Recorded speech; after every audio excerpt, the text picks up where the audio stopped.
இதுவரை நான் மனிதனுக்கு மருத்துவம் பார்த்தேன், இனி என் தாயகத்துக்கு மருத்துவம் பார்க்க போகிறேன். நாம் இந்த கொடுமைகளிலிருந்து விடுபட வேண்டும் என்றால் நம் தாயகம் அந்த கொடுங்கோலன் சர்வாதிகாரிடமிருந்து முதலில் விடுதலை பெற வேண்டும். இனிமேல் உங்களுக்கும் இதுவே எண்ணம், இதுவே லட்சியம், இதுவே உயிர் மூச்சு. நினைவிருக்கட்டும். தண்ணீரா? தண்ணீர்! அடிமை பெயர்களே, பேசாமல் இருக்கிறீர்களா? சட்டியில் போட்டு கொல்லட்டுமா? நாங்கள் செத்தால் யாருக்கு நஷ்டம்? கன்னித்தீவில் பிணத்தை விலை கொடுத்து வாங்குகிறார்களா? நீ நஷ்டத்தோடு ஊர் திரும்பினார் அந்த சர்வாதிகாரி உன்னை உயிரோடு விட மாட்டான். ஜாக்கிரதை. ஐயோ, ஆமாம். ஏய், இவர்களுக்கு வேண்டும் அளவுக்கு தண்ணீரும் சாப்பாடு கொடு. தண்ணியா?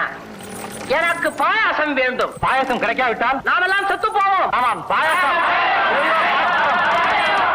இவர்கள்